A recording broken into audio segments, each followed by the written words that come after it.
रमता राम जपो रे प्राणी, अब तो सुन ले राम कहानी।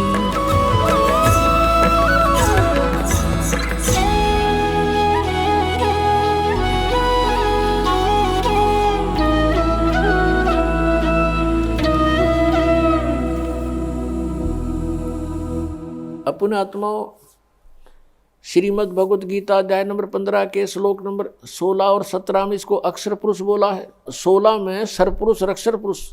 सरपुरुष तो ये ब्रह्म है जिसकी ऐसे मृत्यु होती है इतने समय में, और अक्षर पुरुष इतनी लंबी उम्र, और इसलिए इसको अक्षर पुरुष कहने लगे, अविनाशी। लेकिन ये अविनाशी नहीं है, इसका विनाश होता। इसलिए गीता जी अध्याय नंबर 15 के श्लोक 17 में डिफाइन करना पड़ा कि उत्तम पुरुष है तू अन्य, वो श्रेष्ठ परमात्मा तो कोई और है। और परमात्मा इति उदारते, जिसको परमात्मा कहा जाता है वो है सही मायनों में परमात्मा, श्रेष्ठ आत्मा। और ये लोग तरम, और वही तीनों लोकों में प्रवेश करके अविषय विवर्ती अवय ईश्वर है। वो अवय माने अविनाशी, अविनाशी परमेश्वर है वो। अब इसलिए इसमें स्पेशल कहना पड़ा, इसलिए इस कंसेप्ट को क्लियर करने के लिए। तो पुण्यात्माओं, इस तत्व ज्ञान को समझने के लिए हमने बहुत समय लगाना पड़ेगा। अभी तक तो हमारे अंदर अज्ञान भर रखा था, ठोक ठोक कर, युगों से ठोक रखा है। और आत्मा कोई आज की थोड़ी है, ये तो जब से जन्मी है तभी से इस अज्ञान को अपने अंदर फीड करती आ रही है। इसके अंदर कोड वर्डों में सारा कुछ फीड है पिछले पूर्व जन्मों का। अब तो इस बात को समझना बहुत आसान हो गया, आध्यात्मिक ज्ञान को। जैसे एक चिप होती है मोबाइल में, और उसमें 40-40 घंटे का, 50-50 घंटे का सत्संग आ जाता है। और इतनी गो है कति, बिल्कुल। ये तो एक परमात्मा द्वारा बनाए गए मनुष्य बनाई गई है। और जिस परमात्मा ने मनुष्य भी बनाया वो क्या बना सकता है? तो हमारे अंतःकरण में, आत्मा में परमात्मा ने ये सब ऐसा सिस्टम फिट कर रखे। असंख्य जन्मों का रिकॉर्ड आपके अंदर कोड वर्डों में जमा है, तो वो हमारे अंदर फीड है। अब गीता जी अध्याय नंबर 11 के श्लोक नंबर 32 में ये गीता ज्ञान दाता कहता, मैं तो काल हूं और सब न खाऊंगा, सब न मारूंगा। घर में जाए कि 21वें श्लोक में अर्जुन कह रहा है, भगवान आप तो देवताओं को भी खा रहे हो, कुछ आपकी जाड़ा में लटक रहे हैं, और आपसे प्रार्थना कर रहे हैं बख्श दो बख्श दो, मंगल हो मंगल हो। वेदों के स्तोत्रों से आपकी स्तुति भी कर रहे हैं, आप तो उनको भी खा रहे हो। तो यहाँ इसने स्पष्ट कर दिया, भाई मैं तो काल हूँ और सब न खाऊंगा, तू ना युद्ध करेगा तो भी इनको मार डालूंगा। तो हम जहाँ रह रहे हैं ये काल है, और ये कसाई बताया परमात्मा ने। काल कसाई हस्त है, सर्वे लोक को खाए, अंकुश निर्गुण नाम का ये सतगुरु दर पकड़ा जावे।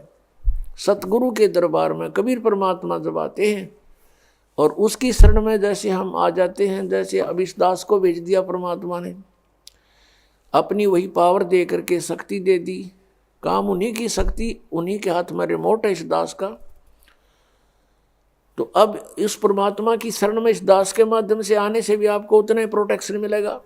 तो उन्होंने क्या बताया है कि जैसे तुम यहाँ ऐसे लोक में रह रहे हो, जैसे कसाई बकरे पालता है और वो सर्व सुविधाएं देता है अपने बकरों को स्वस्थ बना रखने के लिए, उनसे प्रजनन करवाता है, नर मादा को उसमें छोड़ देता है, और वो बोले बकरे बच्चे उत्पन्न करते हैं, बकरे बकरियां। और उनमें कितनी ममता होती है, किसी के बच्चे को दूसरा बकरा या बकरी टच कर देता है तो उसके साथ भिड़ने को पहुंच जाते हैं वो बकरे बकरियां, उसके माता पिता, और खूब युद्ध करते हैं कि मेरे बच्चे को तूने क्यों सता दिया।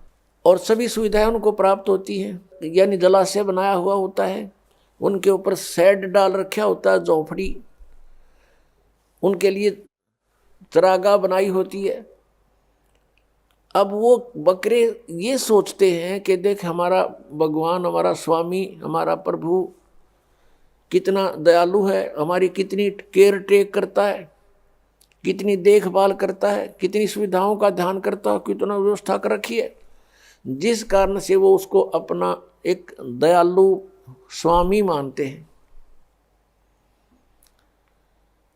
और जब वो कसाई उन बकरों में आता है, उसको एक नेक इंसान मान के, अपना हितैषी जानकर वो भोली आत्माएं, वो बकरे उसके पास आ जाते हैं। कोई तो उसको चाटता है, वो ऐसे हाथ लगाकर देखता है और वो प्यार करते हैं, जीभ से चाटते हैं उसको, अच्छा नेक आदमी मान के। और वो ये देख रहा होता है ये कितने किलो का हो गया, मांस कितना हो गया, ये कितने का बिकेगा, और वो भोली आत्मा उसको अपना मालिक मान रहे हैं। और कोई ऐसे दोनों पैर उठाकर उसको प्यार देने की चेष्टा करता है, यानी इतने उसके ऊपर कुर्बान हो जाते हैं वो बकरे। और फिर वो देखते हैं कि जब ऑर्डर आता उसको 10-20 बकरों का, तो वो ना देखता किसकी माँ मरेगी, किसका बेटा मरेगा, किसी का भाई मरेगा, किसकी बहन मरेगी, डंडा लेकर और मोटे मोटे छांट लेता है और जाके कड़च कर देता है। बकरों में हाहाकार मच जाती है, वो भागते फिरते, उसमें पता उनको कहाँ बिजली गिर गई। अब किसी का बेटा गया तो वह माँ रो रही है, किसी का भाई गया बहन रो रही है, चिल्ला रहे हैं बुरी तरह, वहां पर ब्याह म्याह करके करते रहे। वो कुछ वो पाल इसलिए रखे।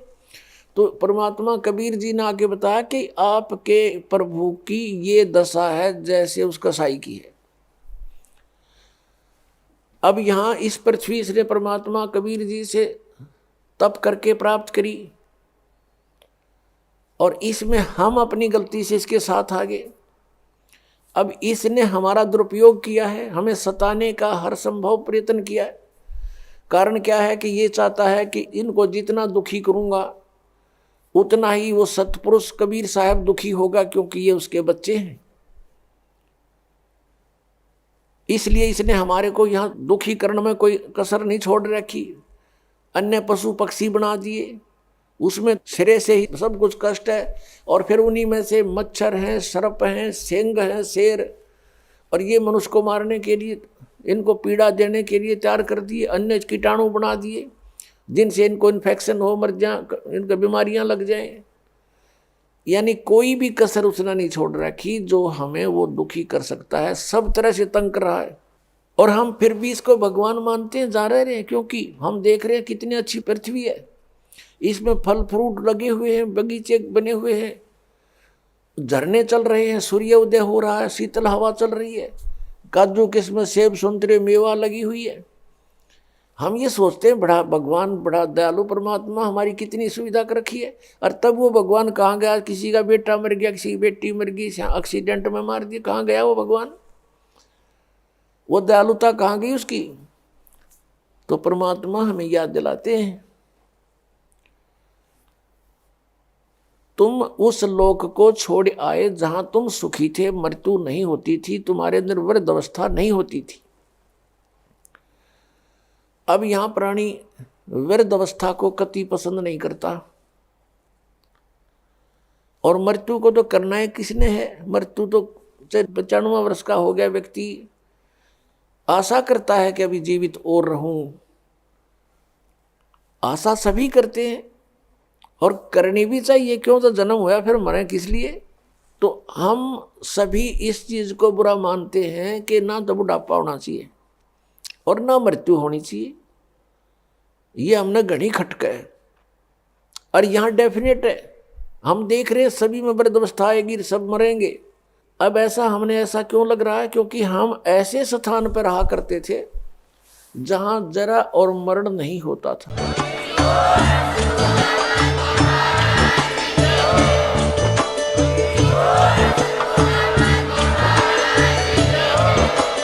आप सुन रहे थे जगत गुरु तत्वदर्शी संत रामपाल जी महाराज जी के मंगल प्रवचन। अधिक जानकारी के लिए विजिट कीजिए हमारी वेबसाइट www.jagatgururampalji.org। संत रामपाल जी महाराज जी के शुभ आशीर्वाद से पूरे विश्व भर में 500 से भी ज्यादा नाम दीक्षा केंद्र हैं, जिन पर संत रामपाल जी महाराज जी द्वारा ऑनलाइन निशुल्क नाम दीक्षा दी जा रही है। अपने नजदीकी नाम दीक्षा केंद्र का पता करने के लिए संपर्क करें 8222880541।